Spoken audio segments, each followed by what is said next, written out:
Hi everyone. I'll just share my screen. It's nice to see you all again.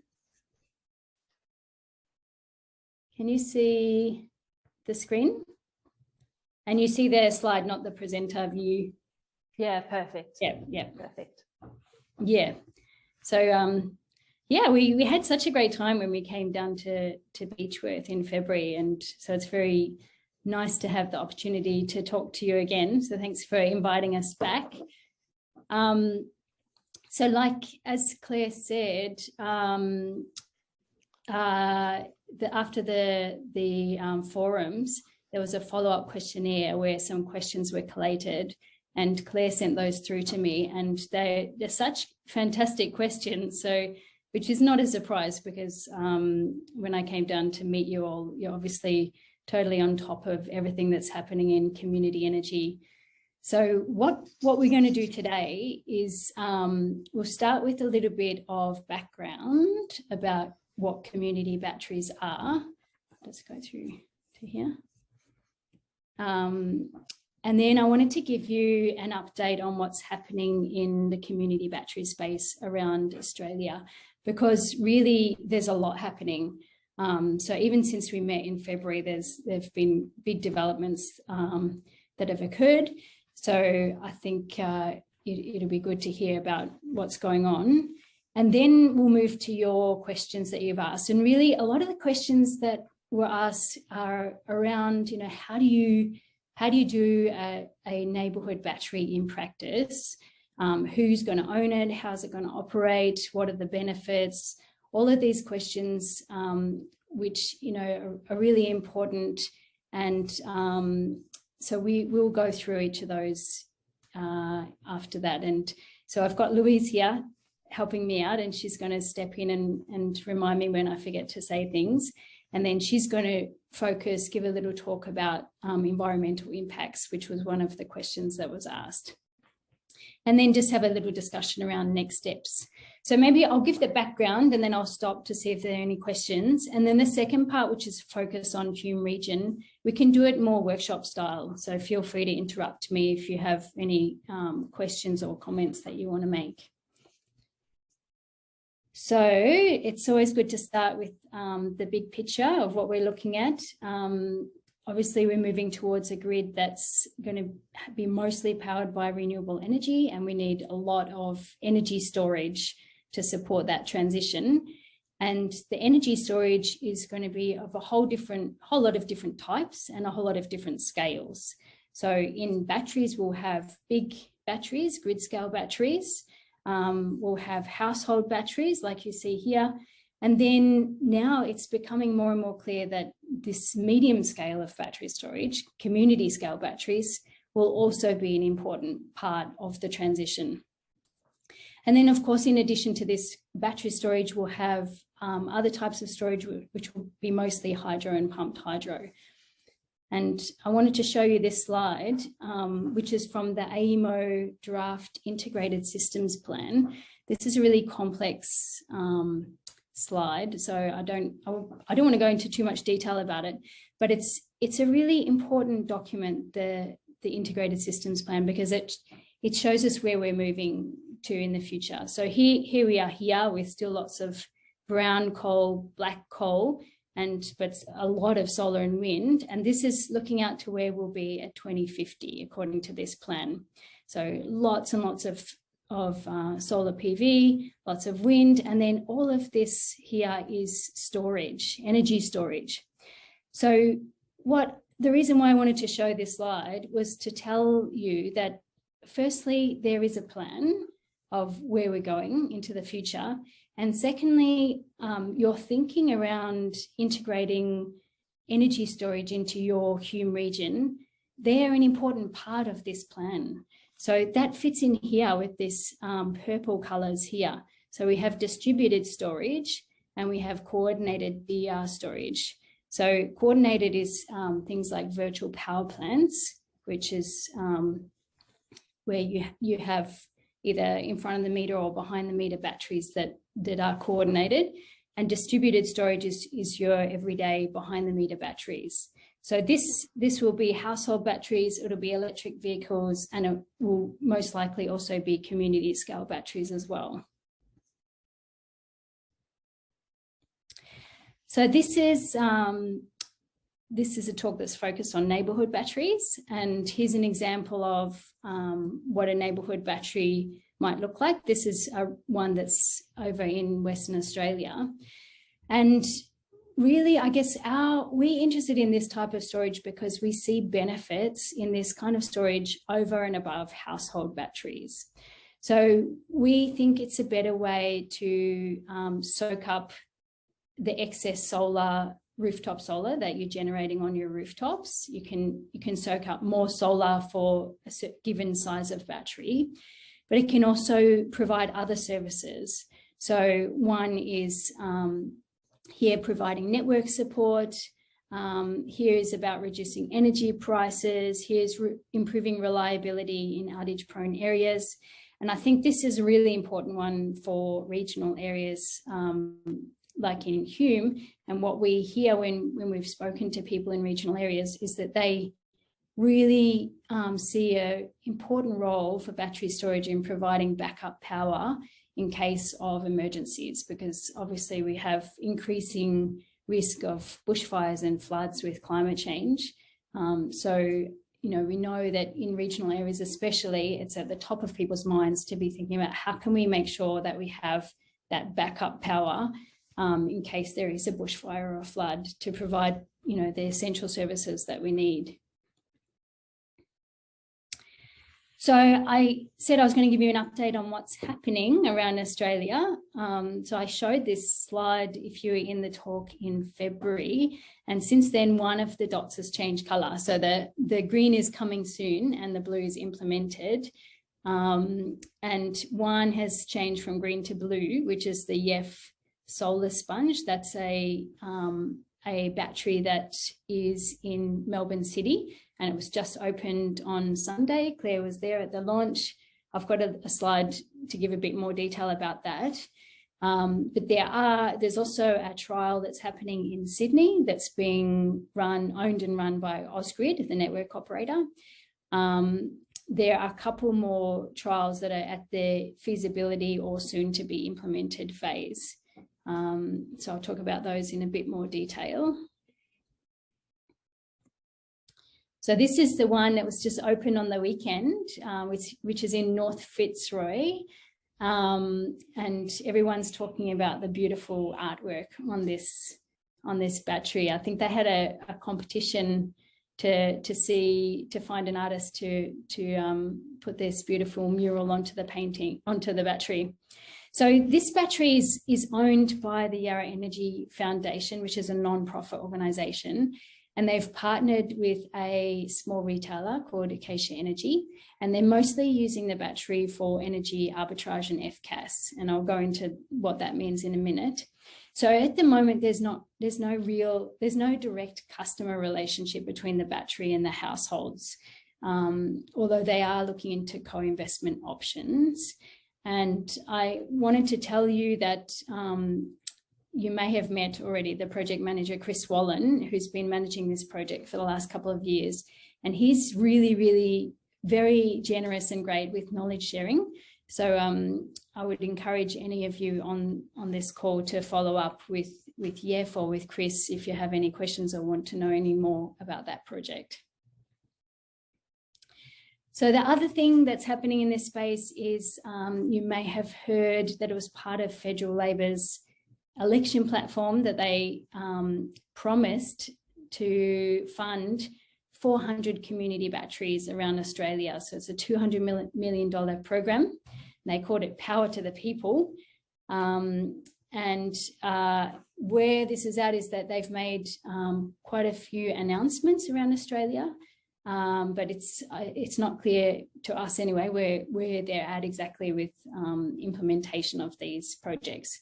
But I've also got a link here to an opinion piece that Louise put together for Renew Economy, which was our comments on this project and how important it will be to make sure that they as they implement and roll out this project, that they listen to what communities actually want out of battery storage and technology that's of this type.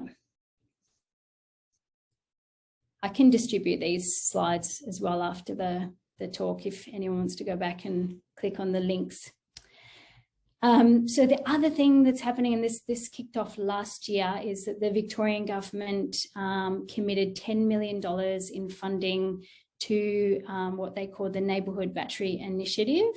And they kicked that off with a consultation process. And they have this nice report that's available on their website. I've got the link here. And here's the report, which is a summary of that consultation process. And it's really worth a read because a lot of industry people, as well as community groups, contributed their ideas and their thoughts around what are the potential benefits and risks around this type of battery storage. So where this program is at is that they kicked off last year with one round of funding, and they had two streams. One was for batteries that were pretty much ready to go on the ground. So the YEF battery received funding through that round. And there's another battery that's owned by Powercore, or is it City Power? I think can't remember. It's one of the DNSPs. And then there's a second stream of projects which were at the feasibility stage. And I think there were 14 projects that were funded. And they have been working really hard to put together feasibility analyses, employ consultants to look into, how best to implement a neighbourhood battery in their region. So that round is coming to a close, and we will soon have access to all of the project reports that came out of this round one. So that will also be a really useful resource for you, for the HUME region, to have a look at how those projects went about doing their feasibility investigations. There's another round of funding from this program that was just announced this week, and there'll be a further round in later on in this year. So I think the first round they gave out about $3 or $4 million. So there's still a fair bit of funding left in that pot. And I should say also they fund some of our research that we're doing.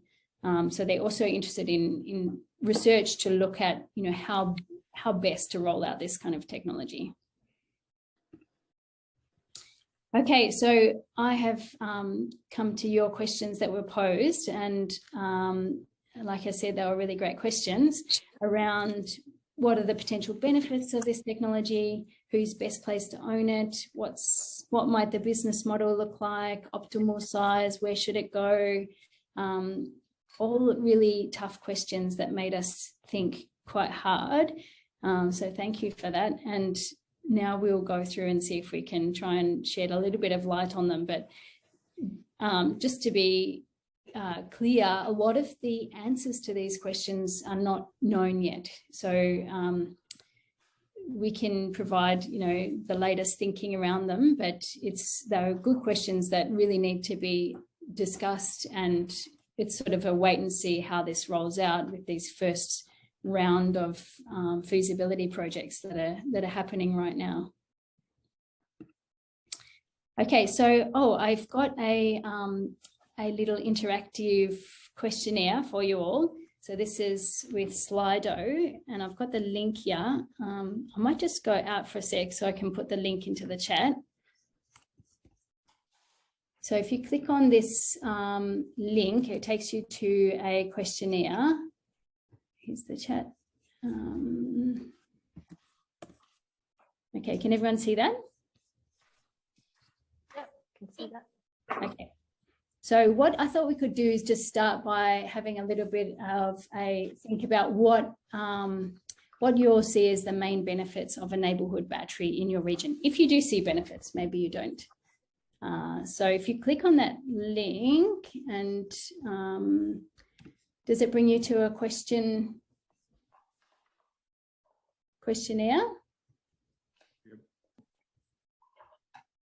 So share my screen again.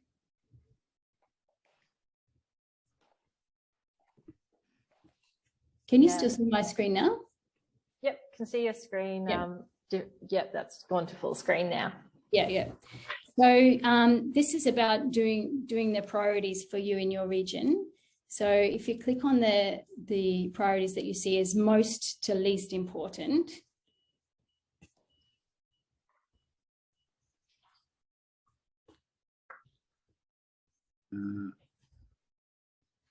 Okay. Anyone having any issues with accessing the Slido?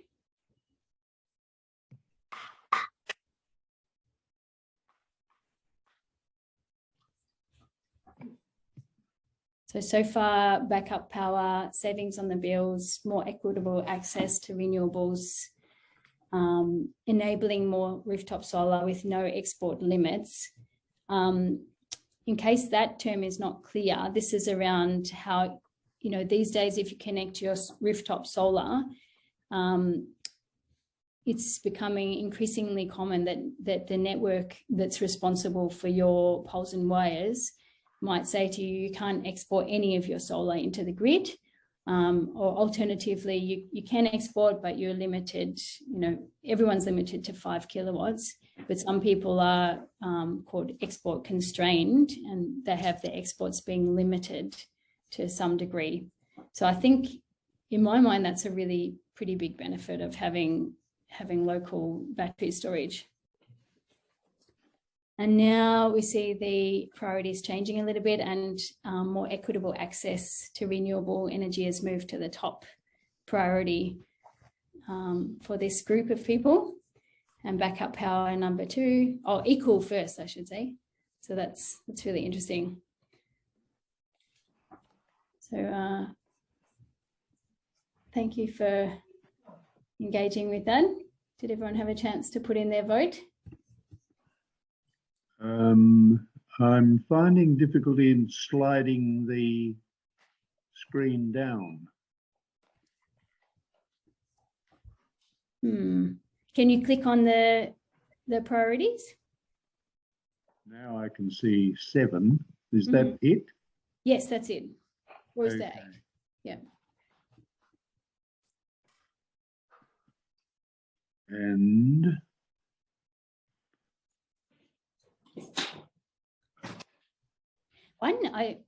it's interesting that so this group has said more equitable access and also backup power, and yeah, we found that pretty interesting with the social research that we've done. We've been around Australia. We've got a really excellent social researcher that some of you would have met, Hedda Ranson Cooper, and yeah, these priorities of equitable access and backup power, but especially equitable access, is really a high priority for a lot of communities who we've spoken to.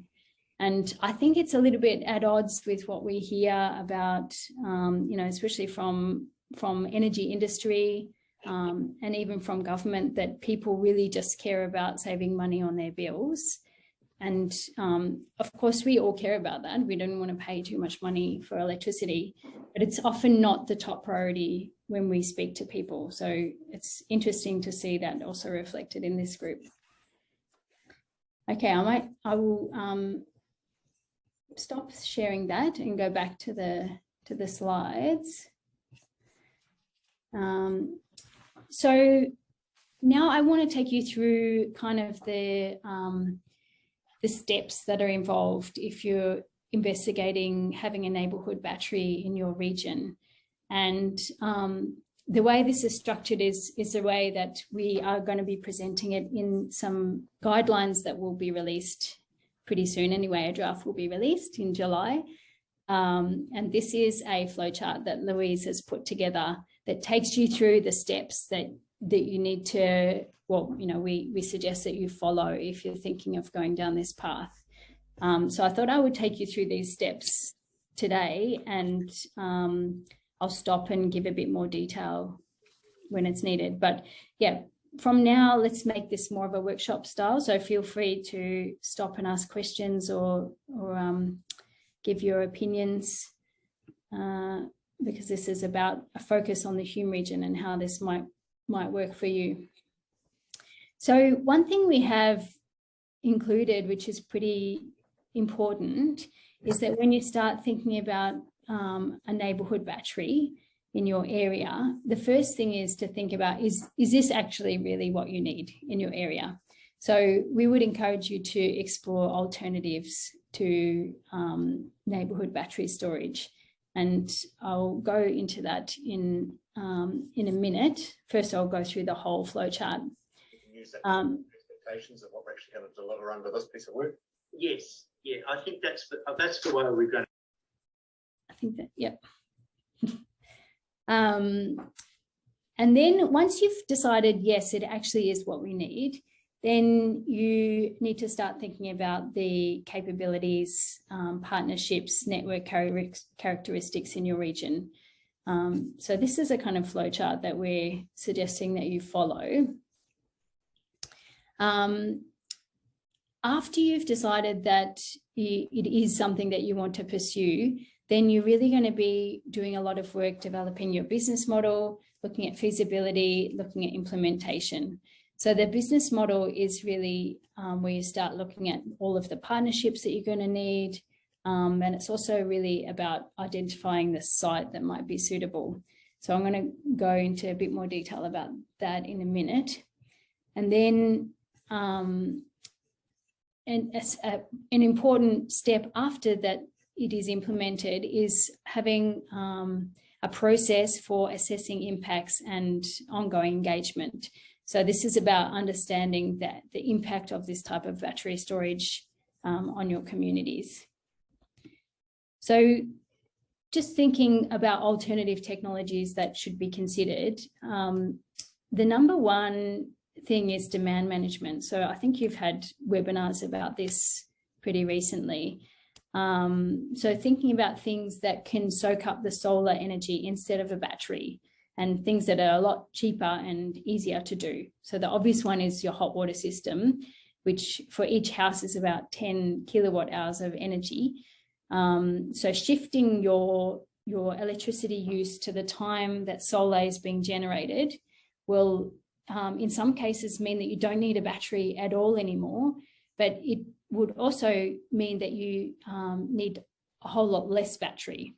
So we've got a student in the group who's doing a little calculation. It's based on the data from Yay, because we did a study with Yay last year. And he's looking at if everyone, like in a theoretical sense, if everyone's shifted their hot water heating to the solar hours, how much less battery storage would you need in Yay?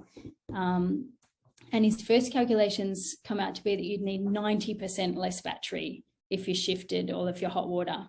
So I think it's a really important aspect that we need to keep in mind as we're thinking about integrating energy storage, not going out and buying this really complicated, expensive batteries, but thinking about how first can we make best use of the solar that we're producing during the day.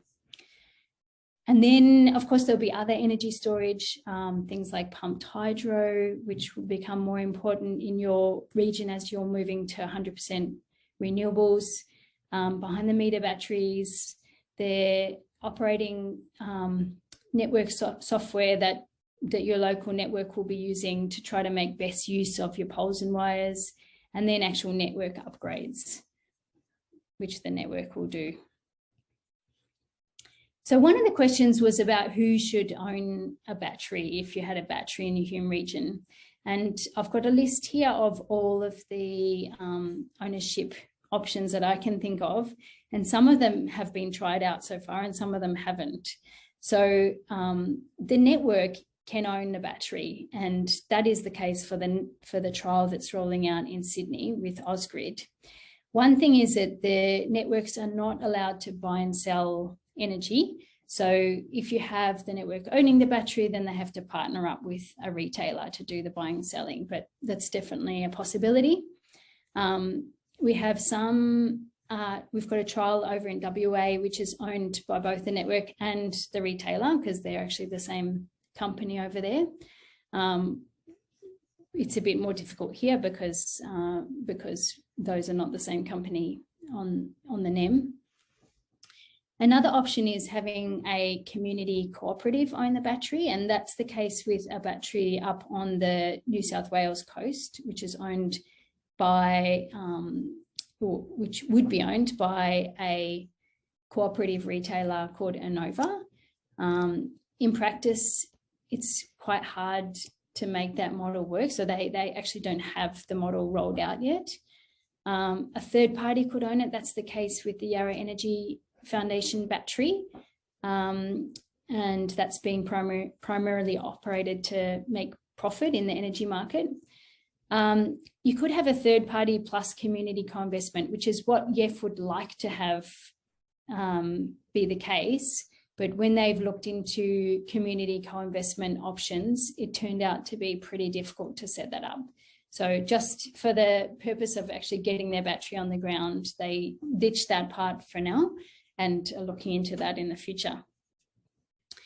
You could have it owned by a retailer or an aggregator, which has not been demonstrated yet, or by council, which we've heard there's a lot of interest in, but also hasn't been tried out yet.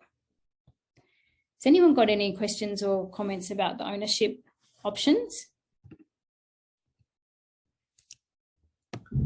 Yeah, I just typed in what's the Yakandanda one? Yeah. So thanks for raising that. So that's owned by Indigo Power, and that's a behind the meter battery. So it's a big community battery and doing important battery stuff, but it's behind the meter, so it avoids a few of the complications that are associated with neighbourhood batteries.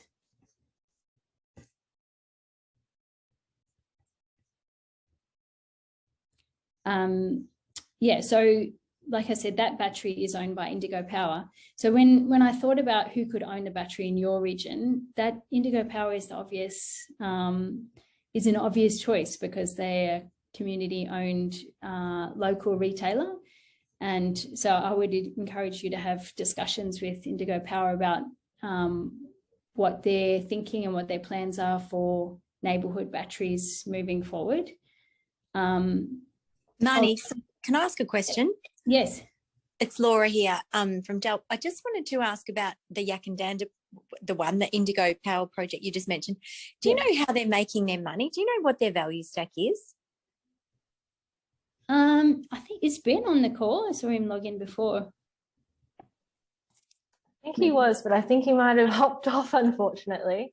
I can see if he can jump back in and maybe. Oh, that's okay. I mean, I'm not sure I think they're not doing FCAS, but they are doing arbitrage, so buying and selling on the spot market. Yeah, okay. Do you know, Claire? I don't know the technicalities of it, unfortunately, enough to sort of publicly say. Yeah. But yeah. That's all right. I might email him, but thank you. Feel free to, Laura. We definitely Thanks. help. Yeah. Okay, so other alternative organisations who could own a battery in your region so Yarra Energy Foundation are looking at rolling out their business model more broadly, and so you could speak to them about the possibility of rolling that out in your area, or possibly there's a spin-off of YEF that might be available to do that. It could be your local network operator, which is AusNet. It could be your local council. It might be a local non-profit business or local business or investor. And I think, the way this will roll out is not just a single battery, but as a network of batteries across your region. So, when you're planning the operation, the ownership and the model, it should be considered as this whole network of batteries that you're planning into the future.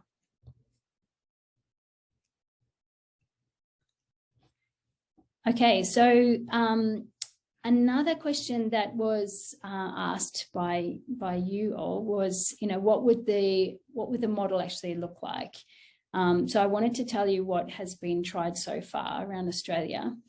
So one option that has been trialled is this idea that the battery is a virtual storage, and that's where people pay a subscription amount and then they get access to a part of the battery, just like having their own battery, but it's not on their premises. And that's what's been done in WA with Western Power, and also with the Ausgrid model in Sydney. So we call that virtual storage. Another model is called passive, which is where the battery is sitting there. It's providing network support. It's soaking up extra solar, but there's no direct relationship between the battery and customers. So that is the model that's been rolled out by United Energy. There's a project down on the Mornington Peninsula, and with the YEF solar sponge as well. So there's no direct relationship between the battery and the households. So it's a little bit counter to what people might be expecting with the neighbourhood battery model, but that is the way it's been rolled out, and it's got a lot of advantages in terms of simplicity.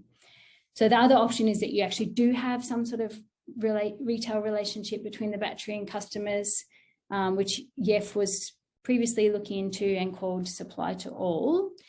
And then the fourth option is peer-to-peer trading, where you actually do trading of your energy with the battery. So of your solar energy with the battery, buying and selling between you and the battery with a peer-to-peer trading scheme.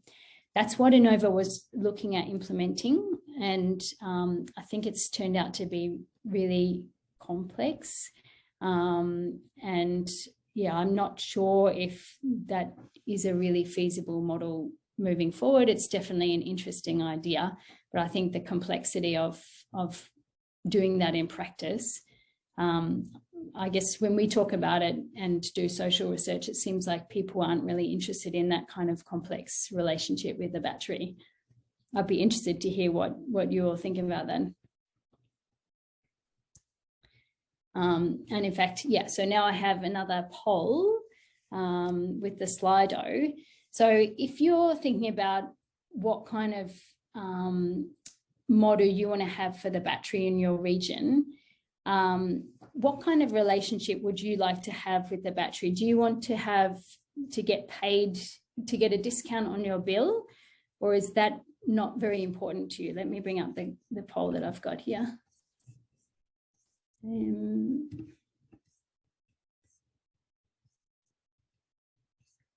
Okay, can you see, if you go back onto the link that I posted before, do I need to repost it, or can you see it now? So what would you prefer? Would you prefer that you need to switch to a new retailer if you're going to get a discount on your bill? Or would you be happy just to have the battery in your neighbourhood and you don't need to see any direct financial benefit on your bill from having the battery there? Or do you not care about getting a discount on your bill, but you do want to see some benefit directly to you from the battery being there? For example, being able to put more solar onto your roof. I think I've given you an option. You can actually choose more than one. Okay. So we've got one person responded that they'd like to switch retailer and get a discount on the bill.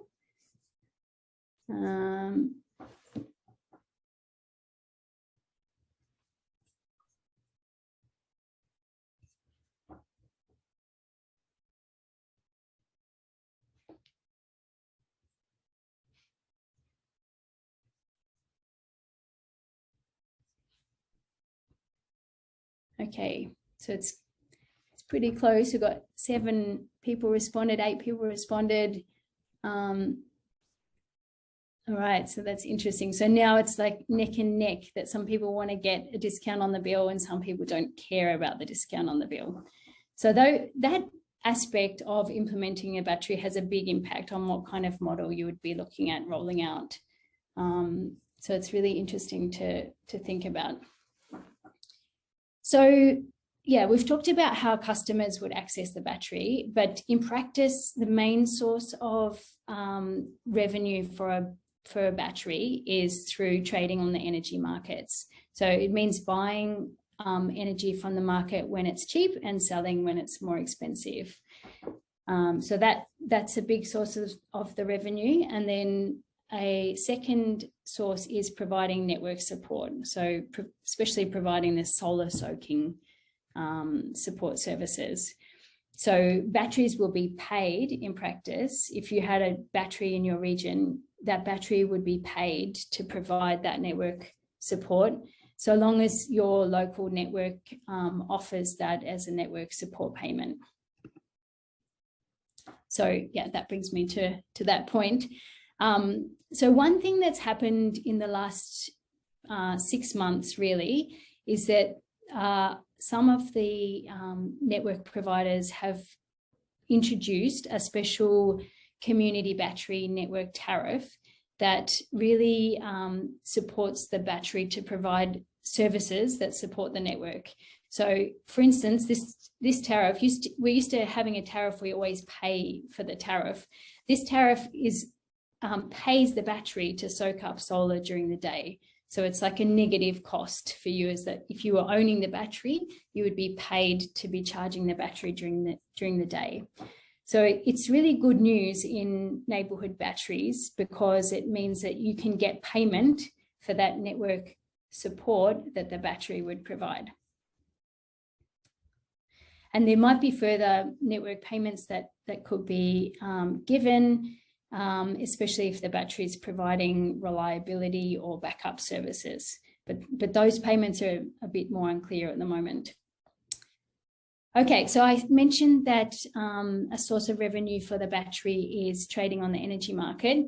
And this is work that's totally hot off the press from Louise's modelling.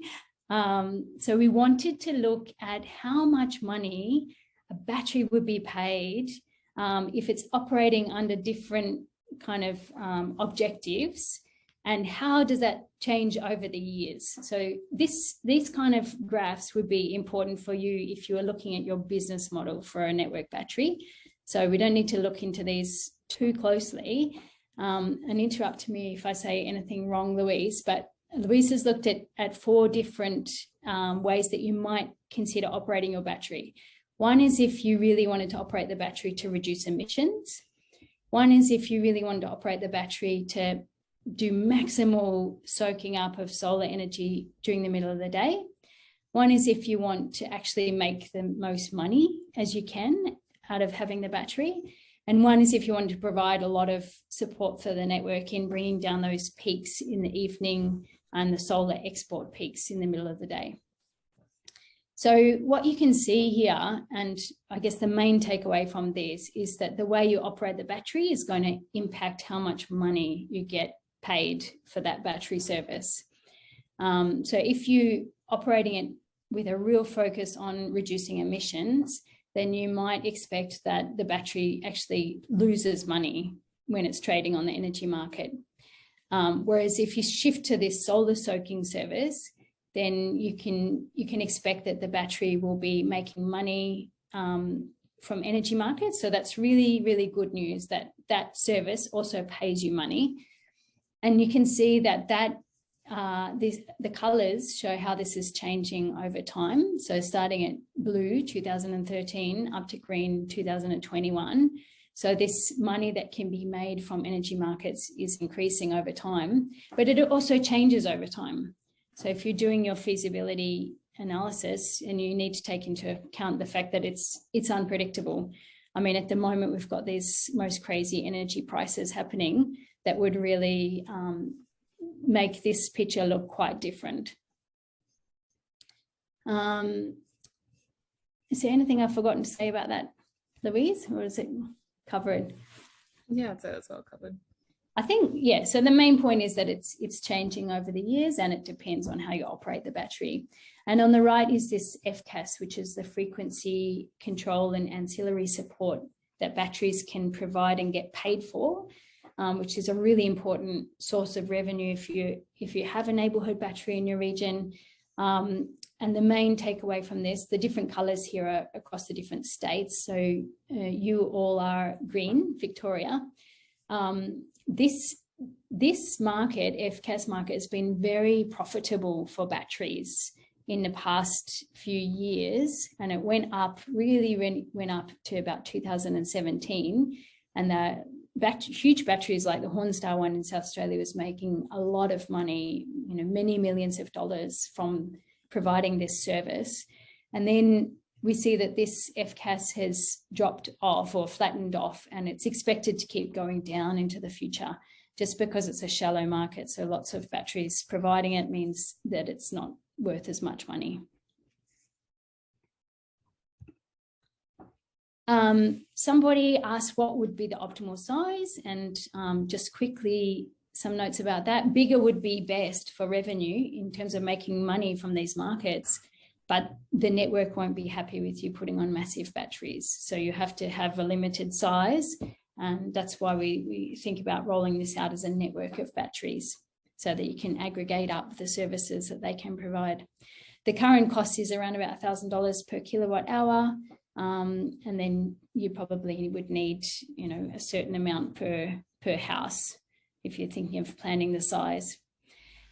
Somebody asked about where you would put the battery. And I took this from a presentation that was given recently from Clean Energy in Neighbourhood-scale close to Melbourne, where they compared a few different potential sites and they ranked the sites according to this list of criteria.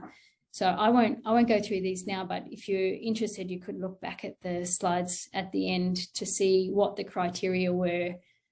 Some things were like proximity to the transformer, excess solar in the network, community support. You have to look at planning, who owns that land, not subject to flooding was an important one for Neighbourhood-scale. Easily maintained, and obviously you need some open space. So those are the many factors you will need to think about when you think about where the battery would go. I also put this in because there was a recent presentation from the Yarra Energy Foundation about all of the factors that you need to think about when you're planning your neighbourhood battery model. And there are many factors, many relationships. So you can have a close look at that a bit later. I won't go into that into detail now. Just, I guess the main takeaway is that there's a lot of work to do. I mean, I should make the point that the YEF battery in Melbourne had a full-time project manager for more than a year, might have been 2 years, working on this project. So it was a huge amount of work. Their goal is to have done that work and then be able to roll that out so that, HUME could take up that model and roll it out in HUME in the same way. So a lot of the work you might consider has been done already, but there's still many, many aspects to this, and it's a complex story. You also asked about the environmental impacts of the battery technology, and whether there might be technologies that are better than lithium-ion batteries. So I'm going to pass over to Louise, who knows a lot more about that stuff than me. So over to you, Louise. Should I go to the next slide? You can stay on this one for a second. Okay, yeah. So I guess the environmental impacts, kind of, as Marnie was showing in the big graph about the future of the energy network and what we're going to need, it's kind of very accepted that we need storage. Storage is going to help in the long term and have a positive environmental impact. But it's kind of, there's several different ways of how it can impact them short term. So kind of how you operate the battery and also your choice of the battery technology. So I guess firstly on the technology, I'll just talk about if there's any ones better than lithium ion. At the moment, lithium ion batteries, they're the best battery in terms of efficiency and energy density. So especially for electric vehicles, lithium ion batteries are the best because they have a higher energy density. So they're best for that role. Stationary storage, it's currently dominated by lithium ion, but there are some new technologies that are being investigated.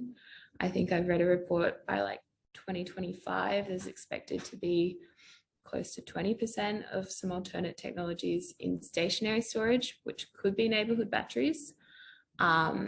And so I think the key thing there is just looking at trying to reduce the strain on resources like lithium and different parts for more abundant materials like iron and zinc. But there's also kind of different aspects with lithium ion batteries. Even though they have high resource costs, they're really recyclable. So about 95% of a lithium ion battery can be recycled. Unfortunately, at the moment, most aren't, especially in Australia. I think only about 2% are being recycled. And so then a lot end up in landfill, or we send them internationally to end up in landfill. So I think that's kind of a really key area of thinking about. So I think it's the Australian Battery Recycling Initiative is trying to build up a recycling industry in Australia for lithium ion batteries. And so they provide a lot of support if you were to have a battery, of making sure that it is then recycled. There's also a lot in, especially for the case of a neighbourhood battery, it doesn't have to be a first life battery. You can get a secondhand one from an EV. They can be used sometimes in neighbourhood batteries, or the materials for the battery could already be recycled. So there's a lot of different ways to go about it to make sure that your battery has the least environmental impact. Yeah, I guess on to the next slide.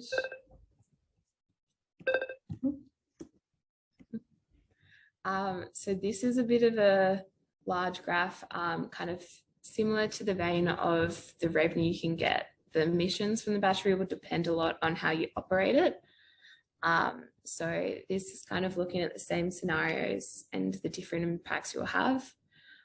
So kind of one of the key things with the battery and how much the emissions will be is kind of whether how much solar you have being generated in your community, and whether that is enough to meet the demand, and also then to charge up your battery to use at times without solar, or if the solar you have is just meeting demand for that time. And so that means when the battery charges, it actually needs to charge off the grid. And so that's why the graph's split between the two different sides. So I guess, as you can see, depending on how you operate the battery, there's actually several scenarios where you actually end up increasing emissions. So that's just because the battery might be charging off fossil fuel electricity, so still black coal or gas power generation. And then if it discharges, when also there's times of higher renewables in the grid, then it's actually going to end up increasing emissions in the short term. So I guess it's kind of, there's quite a few different scenarios here, but it's kind of the same question of what is the key goal of the battery? Are you trying to really go for reducing emissions? But as you saw in the revenue one, that also may be at a higher cost. And so that's kind of why you might have to trade off between different things, but also make sure you're quite look into the modeling of how much solar there is and like what the demand is in your area, to kind of think about the best way to operate it. And then a little bit for embedded emissions of the battery. So they're typically around 0.075 megatons of CO2 equivalent for a megawatt hour. So I guess under some of the better operating scenarios here, you could potentially pay that off in the first quarter of a year of operating the battery. And then over its lifetime, it might be able to reduce emissions by 2% of Australia's total emissions in 2020. But yeah. Thanks so much, Louise. I think that's really interesting. Okay, I'm sorry, we've taken up all of the hour and don't have much time left for questions. So that, yeah, sorry about that. I just want to finish by making a couple of comments. So the next steps for Hume region moving forward, I think two things that I would say. One is think about this lower hanging fruit, how you can shift your electricity loads to solar hours so you minimize the overall amount of battery storage that you need moving forward. So I think that's a really important thing to focus on, and something that all of us can do. The second thing is just keep doing what you're doing, which is really staying engaged and up to date with what's happening in this space. Even if you as a group don't end up rolling out a neighbourhood battery yourselves, it is most likely going to happen in your region. And what you want to do is make sure that you are connected to what's happening so that you can make sure that your community energy values are reflected in the technology that's rolled out in your region. So if you're, understanding what those values are and how they can be embedded into the design of energy storage projects, then you can make sure that whoever rolls it out, whether it's you as a group or Indigo Power or your local network operator, that you can ensure that what's important to you as in your region is reflected in that project. So I'll finish it up there, and got like just 2 minutes left for questions.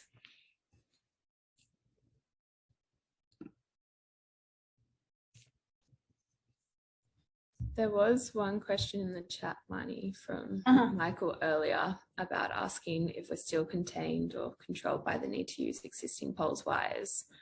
So how might we need to think about the grid and our interfaces in the future? So I guess to that, is it it's still the same, like we're still going to be looking at using the same poles and wires. So it's trying to make sure that we're in the right power constraints to use those safely. Yeah. I think maybe the important point is that it's really, really important to, discuss any energy storage plans with the local network operator, because they're the ones who are going to be connecting the storage and would like to have control over the storage to make sure it's not going to do any damage. And it's actually going to provide network support and not create an extra load for the network. So yes, we are still contained, controlled by it. I guess one point to make is that, there is a potential for large batteries to disconnect from the main grid and operate in a microgrid mode, which is the case with the battery that's in Malakuta, which provides backup support for that town.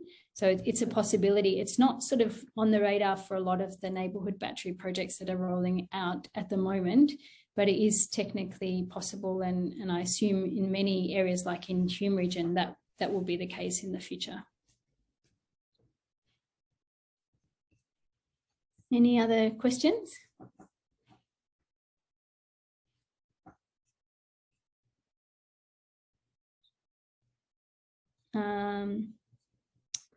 Yeah, okay, so David has put a question in the chat that the YEF battery did cost a lot more than I mentioned, the $1,000 per kilowatt hour. So the $1,000 is just for the cost of the battery, like the capital expense, but there are huge operating expenses with batteries of this type. And I guess that's why it's important to think about these revenue sources to make sure that you can earn enough revenue through the markets, through network support, to pay for the really significant operating costs of having a battery. And another point to add to that is that the financial feasibility of this type of storage is extremely marginal at the moment, and just not even really break even. So all of the projects that I've mentioned today have had government support to make them happen. I think also on the YEF battery, Chris, they all decided, because they really wanted to have one that was smaller in size and met some of the different priorities that they got from the community. So they ended up picking the Pixie battery, which I think was a slightly higher cost, but it kind of seemed to meet the wants of the community better. Yeah, that's a really good point.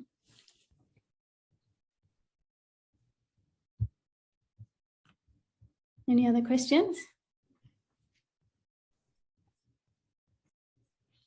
Well, feel free to reach out anytime you have questions about neighbourhood batteries. We always like talking about them. And thanks again, Claire, for inviting us today.